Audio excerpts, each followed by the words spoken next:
안녕하십니까. 이번 시간에는 에볼레 바칼레 2탄으로 케이트 밀레트의 성의 정치학에 대해서 한번 이야기해 보도록 하겠습니다. 오늘 하는 이 이야기가 어떻게 보면 상당히 좀 민망할 수 있는데, 물론 제 영상이 미성년자들이 들을 일은 없을 것 같고, 그래서 대다수 성인이라 생각이 들고, 특히 결혼하지 않은 분이 듣는 경우도 있습니다만은 이제 다들 성인이니까 뭐 충분히 이해하고 그리라 생각이 듭니다. 그래서 결혼했는 특히 남녀 같은 경우에 특히 대구 경북이 상당히 보수적이다 보니까 더더욱 그런데, 그래서 그 육아와 관련해서 제가 예전에 육아책을 하나 쓰니까 모 신문사에서 뭐 대구의 보수적인 경상도 보수적인 사람이 육아를 경험해서 책을 냈다면서 막 신문에 보도되고 하던데, 그만큼 대구 경북입니까? 보수적이고 그런 색채가 짙다는 것은 대한민국 사람은 다들 알고 있죠. 그래서 그 당시에 제가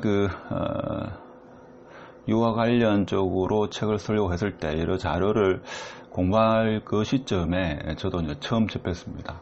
저는 공학을 전공해가지고 뭐 사회학이나 인문학에 대해서 그렇게 책을 많이 읽고 그렇게 하지 않았는데 우연찮게 접하게 되는데, 하여튼 이번 시간에 이 주제가 좀 민망하고 그렇다 하더라도 이해하시고 다들 성인이니까 여러분과 생각이 다르다 하더라도 대한민국 사람 중에 이렇게 생각하는 사람도 있구나, 한편으로 이 말도 맞겠구나, 인정하지 못한다 하더라도 넓은 아량으로 좀 이해해 주시기 바랍니다.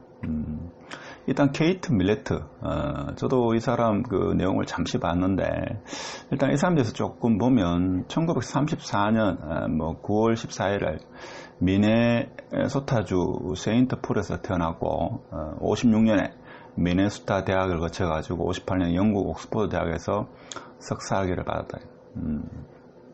그래서 1970년에 컬럼비아 대학에서 철학 박사학위를 받았습니다. 자, 그렇고 65년에 뉴욕으로 들어가가지고 바너드 대학교에서 영문학과 철학을 강의했는데 70년에 첫 저서 성의 정치학을 출간했다. 이것은 1970년도에 컬럼비아 대학에서 철학 박사학위를 받은 이 논문을 논문을 어떻게 보면 좀 이렇게 모아가지고 책으로 출판했습니다. 그래서 이 책이 여러 언어로 번역, 출간돼가지고 전 세계 여성 운동에 많은 영향을 미쳤다 하는 내용입니다. 근데 중요한 거는 이 1970년대 이 사람이 박사학위 논문을 받을 때 그 논문이 주 내용이 이제 성의 정치학에 대한 내용이다, 그죠? 저는 자세하게 보지는 못했는데 몇 줄만 읽고 저는 상당한 충격을 받았습니다.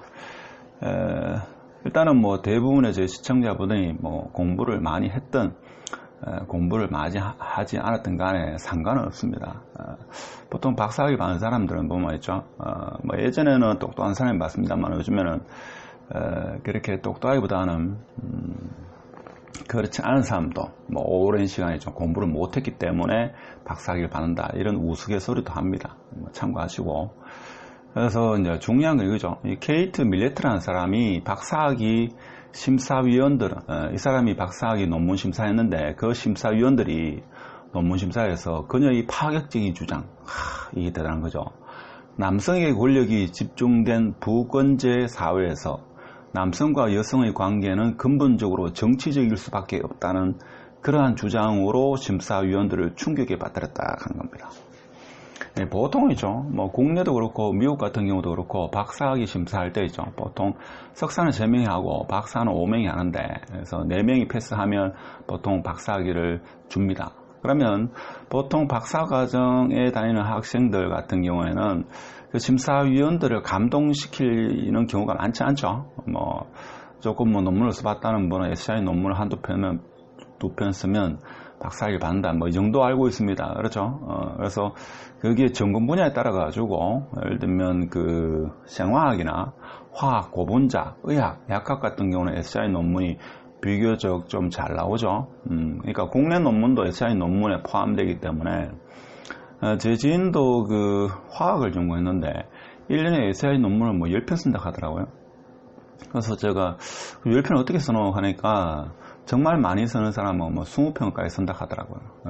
그런 전공 분야가 있고, 공학 같은 경우에는 심사기간만 한 2년, 3년 걸려서 뭐 평생이 좀 한 4, 5편도 못 쓰는 경우도 있습니다. 그래서 그것은 전공 분야마다 많이 다르다 이렇게 이해하시면 되고, 하여튼 제가 말하고 싶은 거는 뭔가 하면 보통 박사학위를 학위 논문을 받을 때 심사위원들을 그렇게 감동시키는 그런 논문이 많지 않습니다. 그렇죠?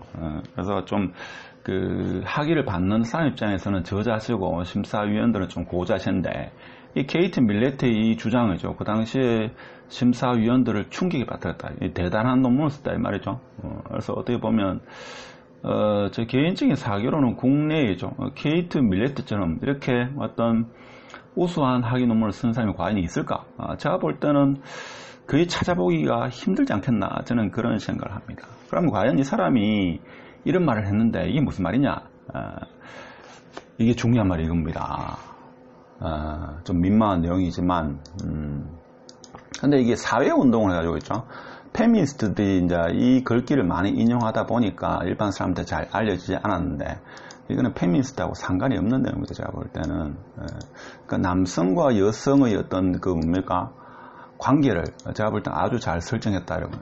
그러니까 사랑으로만 알고 있었던 성관계가 사실은 남성은 지배자로 여성은 피지배자라는 인식을 확산시키고 공고화하는 정치 행위에 불과하다.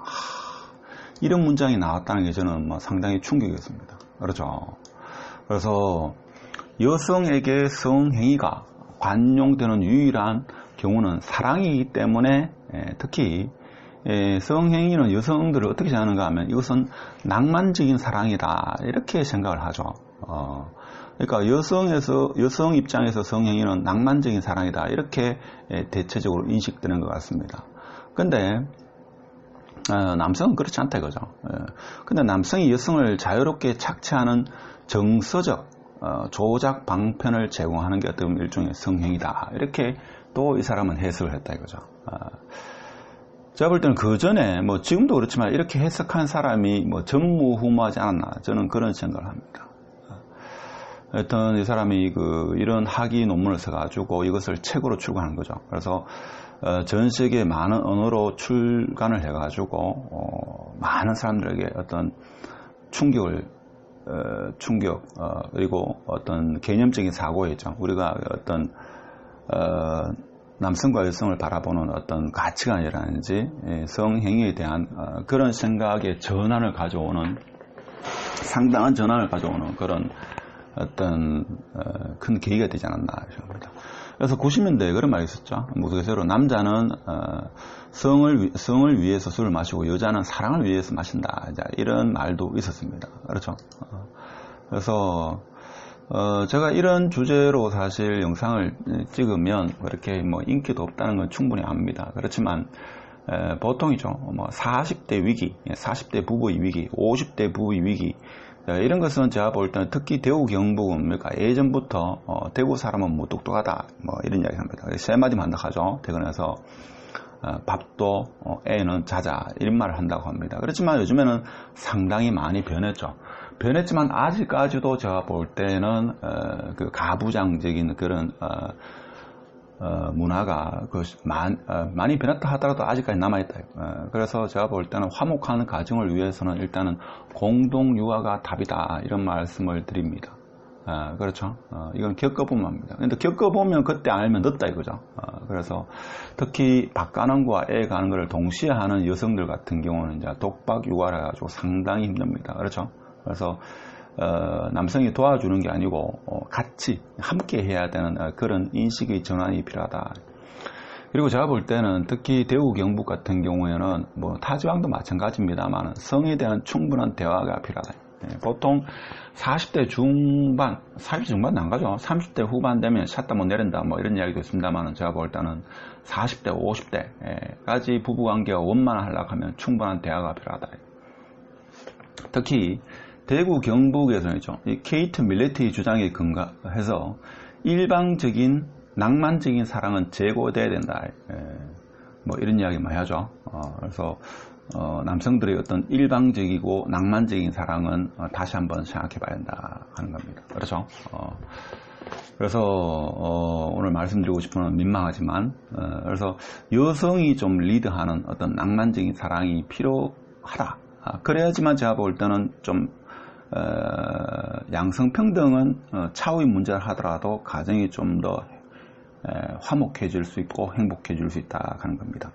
자, 이렇게 하게 되면 뭔가 하면 가정에서 일어나는 모든 일을 함께하는 그러한 패턴이 만들어지지 않겠습니까? 특히 육아에서 저는 그렇게 생각합니다. 그렇죠? 그래서 남성이 리드하는 그런 성문화에서 여성이 리드하고 같이 충분한 대화가 필요한, 이것이 좀 민망한 내용이지만 제가 볼 때는 가정에서죠. 40대 부부의 위기, 50대 부부의 위기에는 제가 볼 때는 근본적으로 이 성행위가 정치적일 수밖에 없다는 이 케이트 밀레티 주장이 제가 볼 때는 상당히 설득력이 있습니다. 그로 인해 가지고 가정에서 좀 힘들고 가정 내에서 가사일에 속할 수도 있는 이런 육아, 가사의 일이 거의 전적으로 여성의 몫으로 이렇게 치부되어 왔던 과거의 뿌리 깊은 전통이 좀 변화가 있어야 한다. 특히 보수적인 대우 경부에서는 상당한 변화가 있어야지만 제가 볼 때는 대우가 좀 더 발전하고 좀 더 미래지향적인 그런 대구가 되지 않겠나라는 짧은 소시민의 생각입니다. 너무 여러분과 생각이 다르다 하더라도 너무 욕하지 말아 주시고, 이런 생각도 할 수 있구나. 그리고 세계적인 어떤 아주 우수한 박사학위 논문을 쓴 케이트 밀레트가 이런 주장을 했다. 제가 볼 때는 국내이죠. 뭐 웬만한 선생들 박사학위 받은 사람도 이 사람 논문만큼 이렇게 쓴 사람이 있겠습니까? 수만 명, 수백만 명한테 영향을 미친, 수천만 명에게 영향을 미친 이런 논문을 쓰는 것은 제가 볼 때는 전무후무. 그렇죠? 그렇기 때문에 제가 볼 때는 한 번쯤은 깊이 생각하는 그런 시간, 깊이 생각하더라도 한 번쯤은 생각하는, 가볍게라도 생각하는 시간을 가졌으면 하는 그런 바람입니다. 아무쪼록 코로나 사태로 다들 힘든데 좀 어떻게 보면 좀 우스갯소리일 수도 있고 어떻게 보면 좀 진지하게 한번 생각해 볼 만한 충분한 가치가 있는 그런 내용이 아니었나 그런 생각을 듭니다. 특히 밭도 갈고 애도 키우는 그런 세상의 모든 어머니에게 이 영상을 바칩니다. 마치도록 하겠습니다. 감사합니다.